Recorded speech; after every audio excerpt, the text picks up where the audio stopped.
I had someone tell me, outside of an interview that DevGru is more fun, but the unit is where the real hitters are at.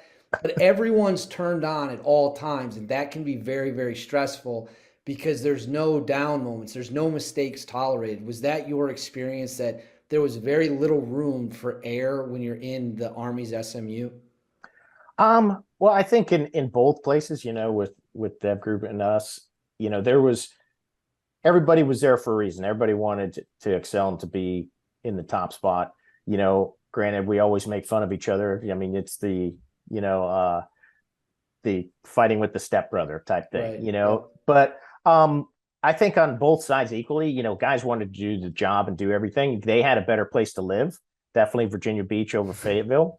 But I think also, yeah, they were a little bit more lax in a different way, not in a bad way. But then, we had still the camaraderie, everything else. A lot of guys were, Rangers, so they grew up under that Rogers aren't. I mean, and then you had the SF guys but we all kind of knew what was what, and we knew what the job was, and we focused on that. But we still had a great time, and I think it was a true family. I mean, because like before we deploy, we'd all the whole squadron get together, things like that with the families, and we, yeah, a lot of parties along the way in and around. But you guys got a lot of strong-willed guys, and everybody's there. It's like being in the NFL. That's no, that's you're not the first person to ever make that comparison. I think it's a very fair and it's an easy one for the audience to understand. But on that note, guys get cut from NFL teams. They Mm-hmm. get cut because they're not performing. They get cut maybe because they're a cancer in the locker room. Is that the same thing when you're talking about dealing with the tip of the spear level units where if a guy just doesn't mesh? Is it like, hey, you might have gotten here through selection, you might have gone through the OTC, and maybe you've even deployed with us, but this is not a good fit. What do you do when a guy just does not belong ultimately? That has happened, and it's sad. But it is just the way it goes, and especially when you're then at that level and that time, doing continuous combat operations. But you got to counsel guys.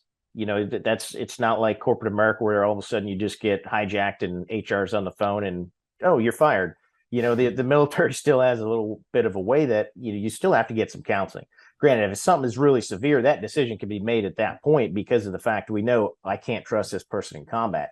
But you try to mentor guys, get them in the right way, but then some guys it's just not for them. They may succeed back in the range regiment, but not there at the unit because it's a little different as far as a little bit freer when we say about having that relaxed standards when it comes to the really yes sergeant, no sergeant, and so forth. Everybody's a first name basis really. So some guys just can't deal with some of that stuff. And then when you look at selection, that tests a lot of things as an individual.